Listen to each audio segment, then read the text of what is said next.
수천 년 전 나일강이 흐르는 고대 이집트, 거대한 피라미드와 웅장한 신전, 찬란한 문명이 번성하던 세계 최고의 제국이었습니다. 하지만 그 화려한 문명의 뒤편에는 한 민족의 깊은 고통이 숨겨져 있었습니다.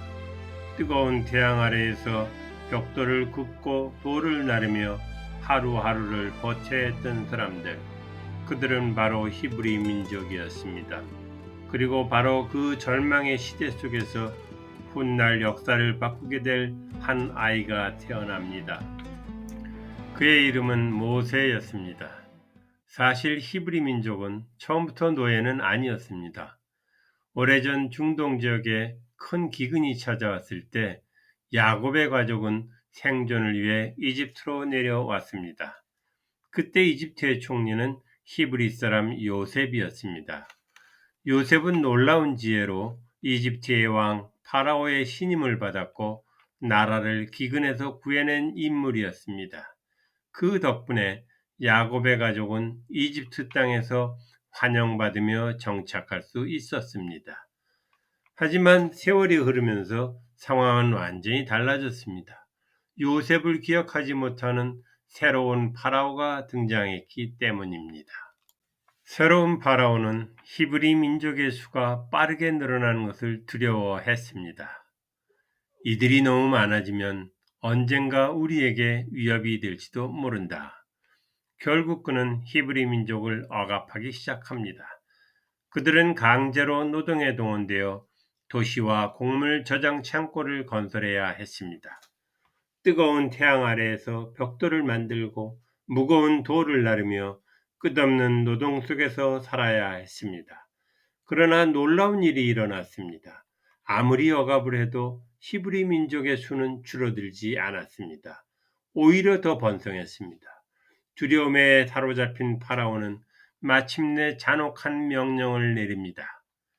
히브리인에게 태어나는 모든 남자 아기를 죽여라. 생명의 강이었던 나일강은 이제 갓 태어난 아이들을 삼키는 죽음의 강이 되어버렸습니다. 희망이 완전히 사라진 것처럼 보였습니다. 그러나 바로 그때 하나님은 한 생명을 준비하고 계셨습니다. 바로 그 어두운 시대 속에서 한 아기가 태어났습니다. 어머니 요게벳은 그 아이를 보는 순간 알았습니다. 이 아이를 포기할 수 없다는 것을. 성경은 이렇게 말합니다. 그가 아름다운 것을 보고 석 달 동안 숨겼다. 여기서 아름답다는 말은 단순히 외모를 말하는 것이 아닙니다. 하나님이 보시기에 특별한 목적이 있는 생명이었습니다. 아이를 향한 하나님의 세밀한 계획을 믿음의 눈으로 발견하는 것이었습니다. 하지만 아기의 울음소리는 점점 커졌습니다. 더 이상 숨길 수 없게 되자 요게벳은 갈대를 엮어 작은 상자를 만듭니다. 그리고 물이 스며들지 않도록 역청과 나무 진을 발랐습니다. 이 상자의 이름은 테바, 노아의 방주와 같은 단어입니다. 노아의 방주가 인류를 구했듯이 이 작은 갈대 상자도 한 민족의 구원을 담고 있었습니다. 노아의 방주가 그랬듯 이 작은 상자에도 노아 키는 없었습니다. 오직 하나님의 물결에 아이의 운명을 맡긴 채 요게벳은 떨리는 손으로 상자를 강물 위에 놓습니다. 그것은 포기가 아니라 하나님께 맡기는 믿음의 행동이었습니다. 그때 뜻밖의 일이 일어났습니다. 파라오의 딸이 목욕을 하기 위해 나일강으로 내려왔습니다. 그녀의 눈에 갈대 사이에 놓여 있는 작은 상자가 보였습니다. 시녀들이 상자를 가져왔고 뚜껑을 열자 안에서 한 아기가 울고 있었습니다. 그녀는 그 아이가 히브리인의 아기라는 것을 알았습니다.